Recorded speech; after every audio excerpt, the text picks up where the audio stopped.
news outlet The Independent decided to publish an article on me titled, "Why Becoming Self-Obsessed is the Last Thing This Generation Needs." And in a world where I know everyday people are gonna have these negative opinions about you, your confidence, and your action of taking up space as you rightfully should, to the point where they just want to encourage you to be smaller and safer and more digestible to them to serve their needs, I am here to give you the confidence boost you need. Because even before this news article was published, I was already very aware of the negative perceptions of the word self-obsessed, which is why I make it my entire brand. I am here to challenge the narrative of it. I want to take away the negative ideas of being self-obsessed, obsessed about your life, about your happiness, about your confidence. And the truth is, and this is from my own lived experience and my journey from being the shy people pleaser girl who put everybody before herself, who didn't take the time to know herself enough to understand her standards and what served her, so everything and everyone would always walk all over her, to the self-obsessed, self-assured, secure, confident woman I am today with everything I want. Let me tell you,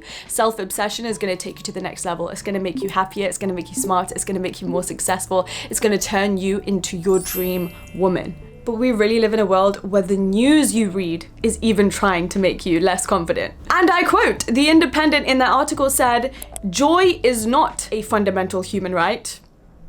They warn boundary setting makes you a callous asshole, and they say self-obsession worsens well-being. But the truth is, self-obsession has never been about selfishness. That is not what I preach. It's about self-protection, it's about self-preservation. And forget about the news for a second. Most people who are truly selfish want you to feel guilty for putting yourself first because it makes their lives harder.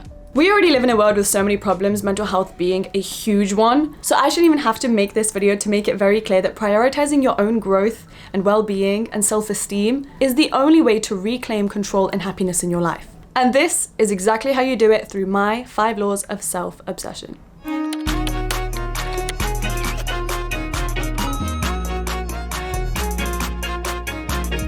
Before we jump right into it, I want to give you guys a really exciting announcement. I recently partnered up with Other Lion to create my very own Serenity edit, which are all of the jewelry pieces I am currently wearing, so that we can finally twin on all of the jewelry you guys have been seeing me wear every single day for years. And I have an amazing discount code you guys can use right here. So when you buy one jewelry piece, you will also get another one for free. That code is TAM2for1, and you can shop using my link below in the description. I'd also like to give a huge thank you to Squarespace, who are the sponsors of today's video. If you are currently in the era of trying to be the best version of yourself, to level up everything about you, especially your career, then you need to know what Squarespace is. It is an online website building platform that helps you stand out and succeed online. Whether you're just starting out or you're scaling your already successful business, Squarespace has a variety of different tools that can help you no matter where you are on your journey. As someone who has owned 3 businesses in her life by the age of 24, I feel like I am quite qualified to say it is a difficult process. And I wish I had these tools when I was starting many years ago. There was just so much knowledge that was lacking at that time, but now Squarespace has fully filled that gap. One of their most amazing tools is their integrated Squarespace SEO tools. Every website is optimized to be indexed with meta descriptions, an auto-generated sitemap, and more, so that you can show up more often on search engines and bring in more ideal customers to get those sales that you want. SEO is so important, and I remember being like 6 months into my business and then slowly understanding what it was. But again, Squarespace is taking care of all of it for you. Talking about tools that I wish were available when I was starting my first few businesses, Squarespace now has an AI-enhanced website builder to make your life even easier. This is Blueprint AI, which helps you get a fully custom website in just a few steps, using basic information about your industry, goals, and personality to generate premium quality content and personalized design recommendations.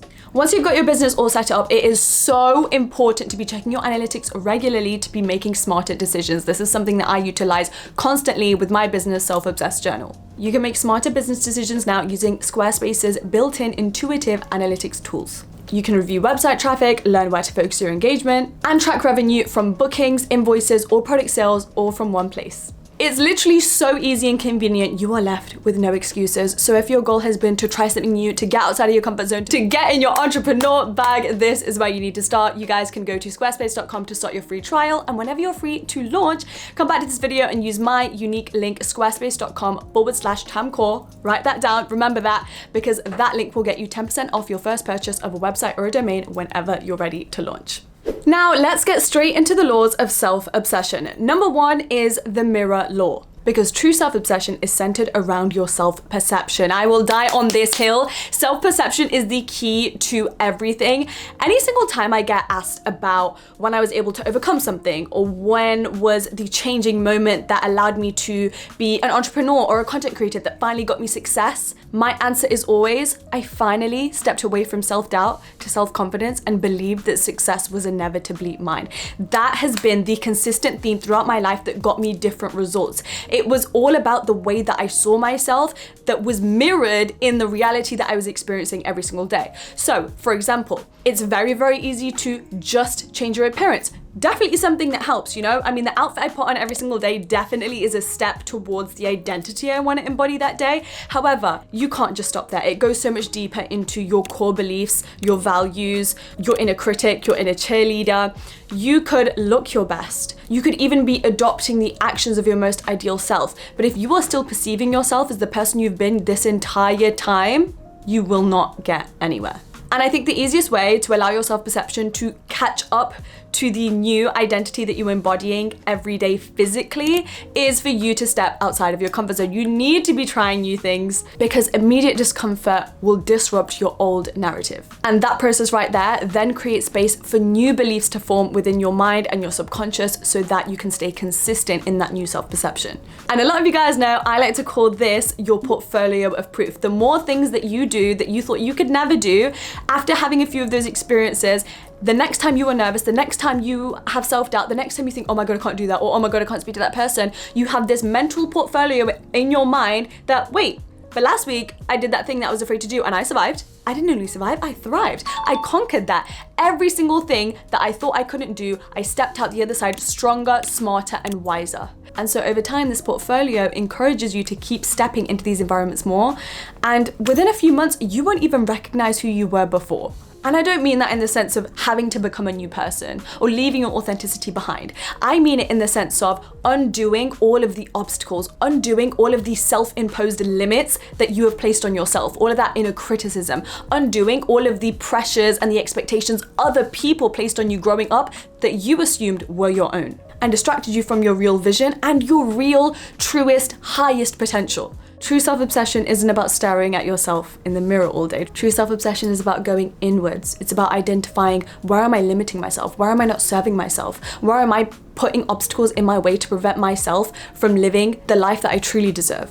While the Independent warns that, quote, self-focus robs us of community, compassion, and our ability to be happy, they ignore that that very process helps you identify your own authentic needs. And when you understand what you need and what serves you, that means that you attract better relationships, the right relationships that actually align to you, which means you can show up as a better partner and as a better friend in those relationships. Because not once have I ever said that self-obsession is about the disregard for other people. It's about putting yourself first and working on yourself whilst you're also building real, authentic, high-value relationships so that while you're healing and while you're working on yourself, you're also showing up as the best version of yourself to everybody else in your life. And I think that's the kindest thing that you can do, which is why I have always, for years, hated the question and the argument that people immediately and automatically say when I talk about self-obsession, which is, but what if you're selfish?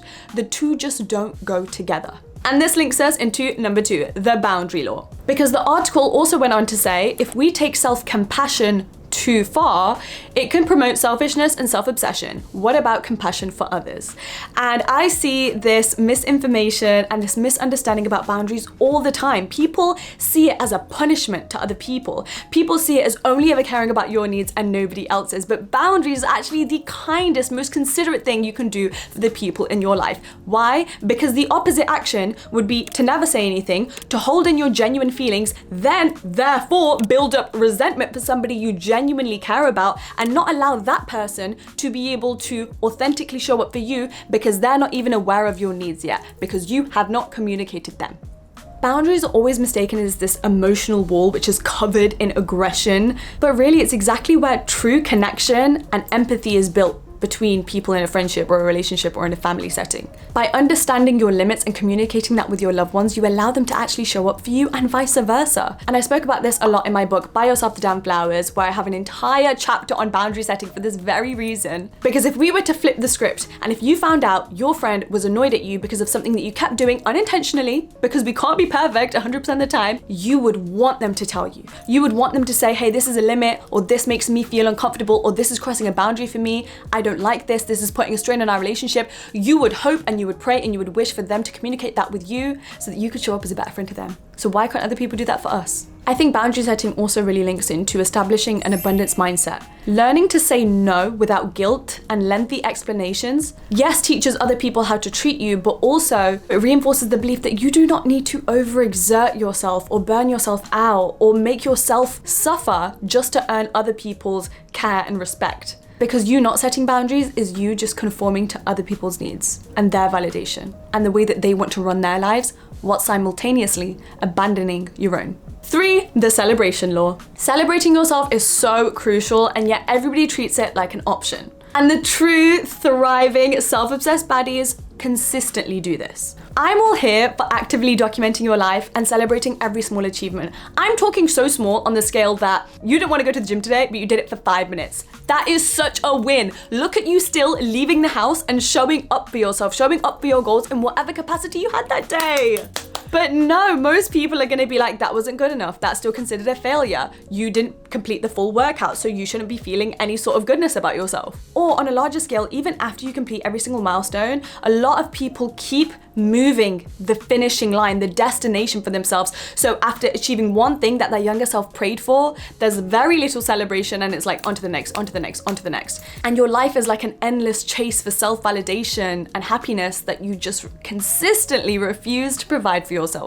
Within this law, I've always said joy is your birthright. But this article wants to question whether happiness is really a universal, fundamental human right, which I think is so damaging to the people who have worked so hard to get to where they are and then still have this sustained inner belief that it's still not enough. That you need to be able to earn happiness, that you need to wait for happiness. Happiness is a choice that you get to decide to make every single day. Happiness is the fuel that gets you out of bed every single morning. No matter what situation you're in, no matter where you're from, no matter what you do, it is absolutely your birthright. And the best part about it is you don't need to ask anybody for it. It's already all within your hands and your power to give yourself permission to live joyfully today. It's all about subconscious wiring, remember? It's all about your belief system. I've spoken about this so many times. It's about getting it into your head that you are deserving of every victory. You are deserving of all of the happy, positive emotions. You are deserving of still loving yourself on your hardest days. 4, the upgrade law. One thing I found on my journey in the process of working on my self-worth was a really easy addition into the process of mastering that was upgrading everything in my environment, everything around me, the clothes that I choose to put on my body that day, the way that I get dressed, the way that I do my hair. Putting myself in full glam makes me feel luxurious, makes me feel like the best version of myself. That's just my personal preference and opinion. You might be completely different. Maybe you thrive in wearing your athletic clothes every day or just being comfortable and cozy. That's absolutely fine. Everybody's different, but what's always the same is everybody's external surroundings can directly impact their internal sense of value and also the state of their mind. So I think it's so important to regularly evaluate your living space, your friends, your relationships, your routines, the clutter you might be holding on to, ensuring that they consistently resonate with the person that you're growing into, that you're evolving into, that it still aligns with the new beliefs and the morals and the lifestyle that you are adopting as you're shedding your old self and stepping into a higher version of yourself that starts to meet your full potential. I'm a huge believer that sometimes we hold on to things that anchor us to an old identity. Maybe it could be something that an ex-boyfriend gave us. Maybe it could be an old piece of clothing that we wore consistently at a certain phase of our lives. Oh my God, guys, the amount of perfumes I've had to throw away because it reminds me of when I was in school or when I was in university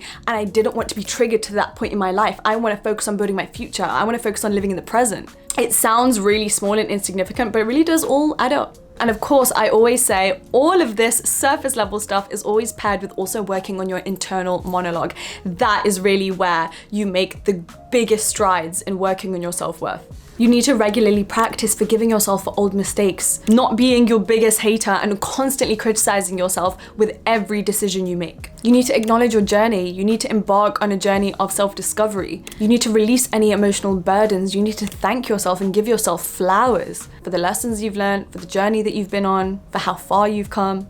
It's not vanity, it's a declaration of your inherent value. And while people might take this the wrong way and argue that, quote, the new powerful version of your best self can't possibly be manifested without splurging on fashion, makeup, and homewares, remember that the certain material upgrades that you want to splurge on and that you want to experience are not something to be ashamed of. They are just as powerful in this journey of self-development.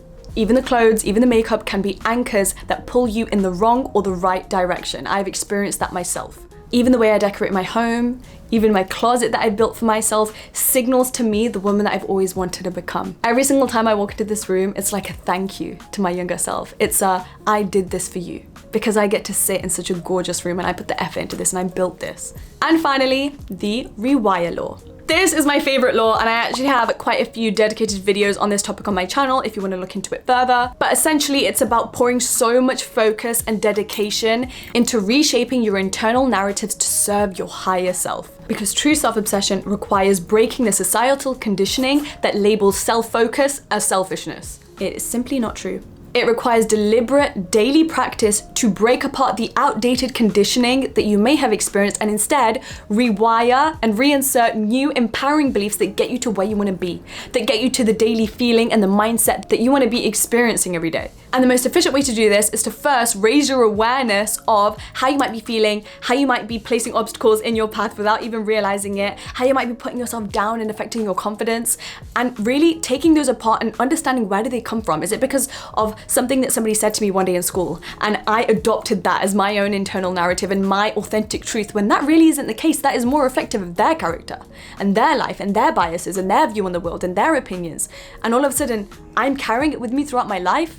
Even just journaling about this and really taking the time to evaluate it and understand the meaning of it and whether it actually aligns to who you are and your authenticity and your values helps you realize, actually, this doesn't align with me whatsoever and this feels stupid, and it helps you detach from it so that instead you can decide the new beliefs that you want to adopt. Once you've raised your awareness of any current limiting beliefs that you may be holding, I want you to write down each one of those limiting beliefs on a piece of paper and then next to it write evidence disproving and disqualifying it so that your subconscious mind can finally let it go as truth. And then I want you to engage in positive affirmations. I want you to visualize to be able to reinforce the new, empowering, confidence-boosting beliefs that you desire. This is a real, scientifically backed practice. It's called neuroplasticity. You can look into it. In driving this much attention to yourself, the article did claim that it's the worst thing you can do for your well-being. But I'm here to tell you it's the best thing you can do. This active mental rewiring helps you break out of the mental prisons that you may have been stuck in your entire life because of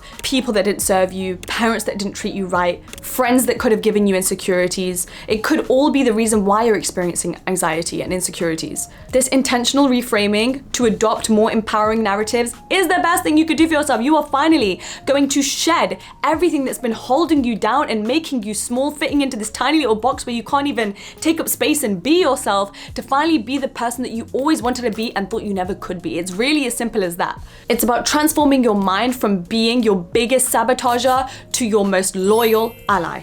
And that is all I have to say. In conclusion, the only reason I wanted to make this video is not because of the article and not because I'm annoyed that they wrote about this about me. Honestly, it's expected. I chose the word self-obsessed as my brand for a reason. I knew it was gonna get people's attention. I knew some people were gonna find it controversial, and I knew people were going to jump to misunderstand it without actually listening to the way that I'm changing the narrative and pointing people's attention at the focus on self-love. Despite all of that, I made this video because even without the news outlets, there are going to be people in your life that are going to hate your confidence and that are going to try to tear you down because of it, and that are going to want to make you play small. It could be your own family and friends that are encouraging you to do this. I made this video so that when you have those weak moments, when you feel like everyone's against you, when you feel like you're being too much or loving yourself too much, no such thing, by the way. I want you to come back to this video and I want you to remember your power, and I want you to remember you are doing the best possible favor for yourself, and you are gonna find people who appreciate that about you because they're doing the same thing for themselves. And that's who you're gonna align and attract into your life. Forget everybody else, forget these outdated ideas of being too selfish just because you're finally making your own decisions and putting yourself first and making sure your own cup is full before you start serving others. That's literally, quite literally, the bare minimum of the self-love and self-help world. Thank you so much for watching this video. Please comment down below, let me know what helped and if anything in particular stood out. I love you so much. Keep being strong, keep working on yourself, keep loving yourself, and I'll see you same time next week for a brand new video. Mwah!